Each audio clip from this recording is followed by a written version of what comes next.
അസ്സലാമു അലൈക്കും വറഹ്മത്തുള്ളാഹി വബറകാതുഹു. ബിലാൽ ഇബ്നു റബാഹ്, അബ്സീനിയക്കാരനായ അടിമ.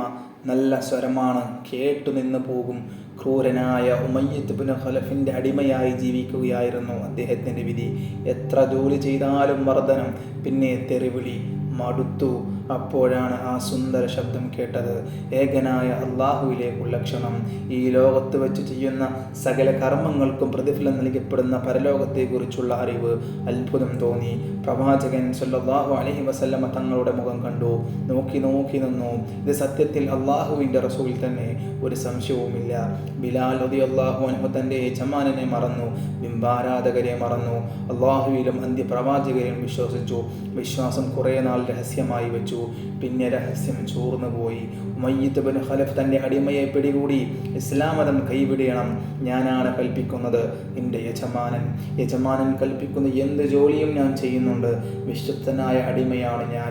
എന്നെ സൃഷ്ടിച്ച അള്ളാഹുവിൽ ഞാൻ വിശ്വസിക്കുന്നു, അള്ളാഹുവിൻ്റെ റസൂലിലും ഞാൻ വിശ്വസിക്കുന്നു. എന്നെ വെറുതെ വിട്ടേക്കൂ. എൻ്റെ വിശ്വാസം കൊണ്ട് നിങ്ങൾക്കൊരു നഷ്ടവും വരില്ല. തീർച്ച. എടാ ധിക്കാരി, നിന്റെ വിശ്വാസം ഞാൻ തകർക്കും. നീ ഇസ്ലാം ദീൻ വിശ്വസിക്കാൻ പാടില്ല. നീ ലാത്തയിൽ വിശ്വസിക്കണം. തയ്യാറുണ്ടോ? ഏകനായ അള്ളാഹുവിൽ ഞാൻ വിശ്വസിക്കുന്നു. പാടില്ല. നീ ബിംബങ്ങളിൽ വിശ്വസിക്കണം. ഞാൻ അള്ളാഹുവിൽ വിശ്വസിക്കുന്നു. മർദ്ദനം, ശരീരമാസകലം മർദ്ദനം. ക്ഷീണിച്ച വശനായി താഴെ വീണു. അപ്പോൾ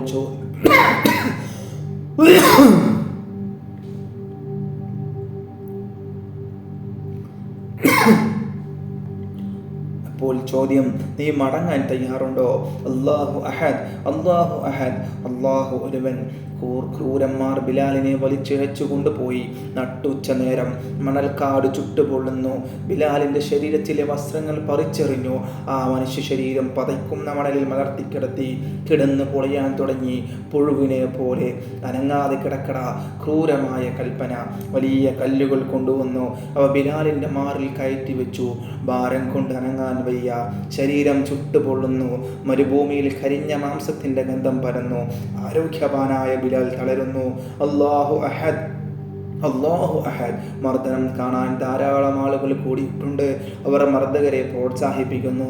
ആ ജനക്കൂട്ടത്തിനിടയിലേക്ക് ഒരാൾ തിക്കിത്തിരക്കി കടന്നു വരുന്നു. അബൂബക്കർ റളിയല്ലാഹു അൻഹു ഈ മർദ്ദനം കണ്ട് സഹിക്കാനാവുന്നില്ല. ഉമയ്യത്തിനെ സമീപിച്ച് ചോദിച്ചു, ഈ അടിമയെ എനിക്ക് വിൽക്കുമോ? വിൽക്കാം, നല്ല വില തരണം. വില പറഞ്ഞോളൂ. വില പറഞ്ഞു. കച്ചവടം ഉറപ്പിച്ചു. ബിലാലിനെ വിലയ്ക്ക് വാങ്ങി. ഇപ്പോൾ ബിലാൽ റളിയല്ലാഹു അൻഹു അബൂബക്കർ റളിയല്ലാഹുവിൻ്റെ അധീനതയിലാണ്. ബിലാൽ, താങ്കൾ ഇന്നു മുതൽ അടിമയല്ല. താങ്കളെ ഞാൻ സ്വതന്ത്രനാക്കിയിരിക്കുന്നു. അൽഹംദുലില്ലാഹ്. സർവസ്തുതിയും അള്ളാഹുവിനാകുന്നു. ഈ സൽക്കർമ്മത്തിന് മതിയായ പ്രതിഫലം അള്ളാഹു നൽകട്ടെ. ബിലാലിന് ഇസ്ലാം മതത്തിൽ ഉന്നത സ്ഥാനമുണ്ട്. നബി സല്ലല്ലാഹു അലൈഹി വസല്ലമ തങ്ങൾ മുഅ്സിൻ എന്ന പേരിൽ ബിലാൽ റളിയല്ലാഹു അൻഹു അറിയപ്പെട്ടു.